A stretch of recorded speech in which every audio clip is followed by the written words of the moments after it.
Bismillahirrahmanirrahim. Assalamualaikum warahmatullahi wabarakatuh. Nama saya Bambang Kurniawan, NPM 1816021039. Saya mahasiswa Ilmu Pemerintahan, Fakultas Ilmu Sosial Ilmu Politik, Universitas Lampung. Pada kali ini saya akan sedikit menguraikan mengenai perkembangan demokrasi di Indonesia dalam rangka memenuhi tugas analisis politik di Indonesia. Seperti kita ketahui, demokrasi merupakan tatanan hidup bernegara yang menjadi pilihan negara-negara di dunia pada umumnya. Demokrasi lahir dari tuntutan masyarakat barat akan persamaan hak dan kedudukan yang sama di depan hukum. Hal ini terjadi karena pada masa sebelum adanya deklarasi Amerika dan Prancis, setiap warga dibeda-bedakan kedudukannya baik di depan hukum maupun dalam tatanan sosial masyarakat. Ya, kita masuk ke materi perkembangan demokrasi di Indonesia. Dalam sejarah ketatanegaraan, Indonesia sering mengalami perubahan berlakunya Undang-Undang Dasar mulai dari UUD 1945, Konstitusi RIS UUD 1950, kembalinya UUD 1945 ditandai dengan keluarnya dekret presiden dan sampai dengan UUD 1945 setelah diamandemen pada tahun 2002. Secara konsepsional, masing-masing UUD merumuskan pengertian dan pengaturan hakikat demokrasi menurut visi penyusunan konstitusi bersangkutan. Ya, kita masuk ke demokrasi di awal kemerdekaan, yaitu periode 1945 sampai 1959. Pada awal kemerdekaan, ketika UUD 1945 menjadi hukum dasar tertulis bagi segenap bangsa Indonesia, muncul pergeseran gagasan ketatanegaraan yang mendominasi pemikiran segenap pemimpin bangsa. Semula gagasan tentang peranan negara dan peranan masyarakat dalam ketatanegaraan lebih dikedepankan. Gagasan itu disebut gagasan pluralisme. Selanjutnya, dengan melihat realita, belum mungkin dibentuk lembaga-lembaga negara seperti dikehendaki UUD 1945 sebagai aparatur demokrasi yang pluralistik, muncullah gagasan organisme. Anehnya, tindakan darurat ini yang bersifat sementara dan pragmatis dirumuskan dalam pasal 2 aturan peralihan UUD 1945, jangka waktu yang membatasi kekuasaan presiden dan komite nasional dalam menjalankan fungsi-fungsi lembaga negara itu adalah sampai dengan masa 6 bulan setelah berakhirnya Perang Asia Raya. Rupa-rupanya gagasan pluralisme demikian dominan di kalangan elit politik Indonesia. Terbukti ketika tanpa menunggu 6 bulan setelah Perang Pasifik muncullah pemikiran untuk segera mengakhiri pemusatan kekuasaan yang dimiliki presiden berdasarkan pelimpahan pasal 2 aturan peralihan UUD 1945.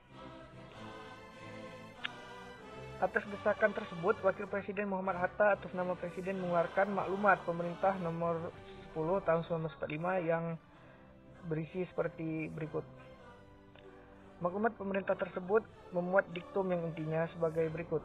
A. Komite Nasional Pusat sebelum terbentuk MPR dan DPR diserahi kekuasaan legislatif dan menetapkan garis-garis besar haluan negara.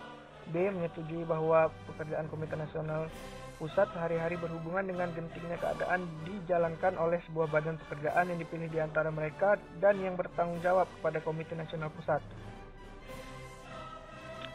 Lahirnya maklumat pemerintah nomor 10 tahun 1945 merupakan pewujudan perubahan praktek ketenagakerjaan tanpa ada perubahan UUD.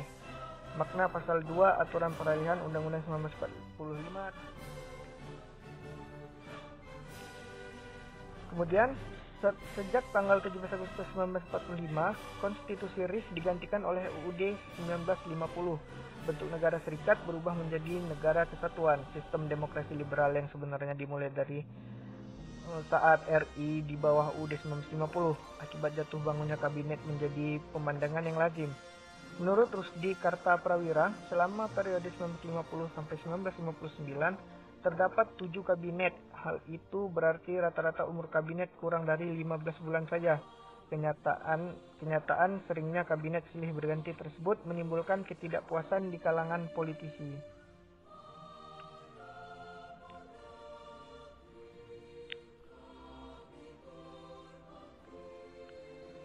Kemudian kita masuk ke penjabaran tentang dekret presiden, yaitu kembalinya ke UUD 1945. Melihat kenyataan adanya lembaga negara yang tidak berfungsi dalam menetapkan UUD atau bekerja sangat lama untuk merumuskan undang-undang baru sebagai pengganti undang-undang yang berlaku pada saat itu, kemudian Presiden Soekarno melakukan dekret presiden tanggal 5 Juli 1959. Dalam dekret tersebut ditetapkan kembalinya UUD 1945 sebagai konstitusi negara Republik Indonesia, sehingga konstruksi mekanisme ketatanegaraan kembali seperti saat UUD 1945. Ya, kita beralih ke periode 1960 sampai 1965. Sekali lagi mengenai peranan pemerintah negara dalam penyelenggaraan demokrasi, terjadi perubahan yang mendasar ketika ketetapan MPRS nomor 8/MPRS/1965 menetapkan demokrasi terpimpin yang oleh Soekarno dikatakan sebagai demokrasi yang dipimpin oleh hikmat kebijaksanaan dalam pemusyawaratan dan perwakilan sebagai landasan pelaksanaan demokrasi di Indonesia. Ide tentang demokrasi terpimpin ini dinilai banyak ditentang oleh kelompok oposisi. Mereka menolak gagasan demokrasi semacam itu dikarenakan pengertian terpimpin bertentangan dengan demokrasi. Syarat mutlak demokrasi adalah kebebasan, sedangkan kata terpimpin justru akan meniadakan atau menghilangkan kebebasan itu sendiri. Demokrasi terpimpin menuju ke arah praktek diktatorial dalam pelaksanaan 12 demokrasi.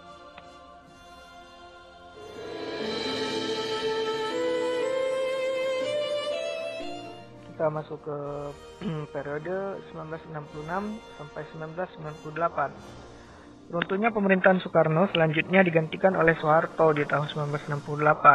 Selama 2 tahun Soeharto menerima tugas dari Soekarno guna menyelesaikan kemelut pemberontakan gerakan 30 September Partai Komunis Indonesia atas dasar surat perintah 11 Maret 1966. Keberhasilan tugas Soeharto menimbulkan kepercayaan MPR sebagai simbol tertinggi perwakilan rakyat untuk mengangkatnya selaku Presiden Republik Indonesia. Kemudian, pada awal pemerintahan Orde Baru di bawah Presiden Soeharto, kemudian mengedepankan pluralisme dalam penyelenggaraan demokrasi. Langgam sistem politik yang bersifat pluralistik sebagai perlawanan terhadap penyelenggaraan pemerintah negara yang otoriter berdasarkan demokrasi terpimpin.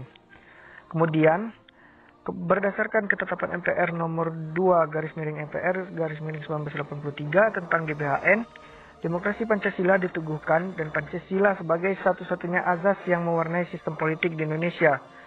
Formulasi azas tersebut dituangkan oleh Undang-Undang nomor 8 tahun 1988 tentang Ormas dan Orpol.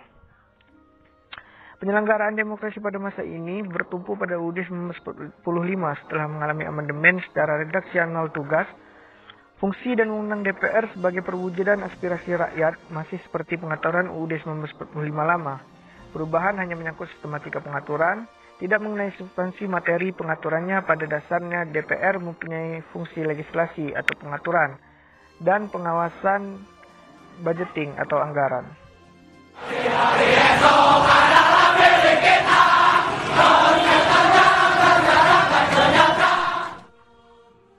Selanjutnya kita masuk ke periode 1995 sampai sekarang. Masa demokrasi Pancasila era reformasi dengan berangkat pada kekuatan multipartai yang berusaha mengembalikan perimbangan kekuatan multipartai yang berusaha mengembalikan perimbangan kekuatan antara lembaga negara, eksekutif, legislatif, dan yudikatif. Pada masa ini peran partai politik kembali menonjol sehingga iklim demokrasi memperoleh nafas baru.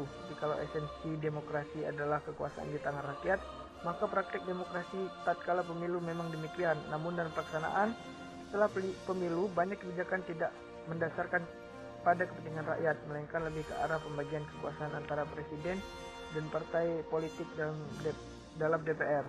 Dengan kata lain, model demokrasi era reformasi dewasa ini kurang mendasarkan kepada keadilan solusi bagi seluruh rakyat Indonesia atau welfare state. Demikian video yang saya buat, semoga bermanfaat untuk kita semua. Wassalamualaikum warahmatullahi wabarakatuh.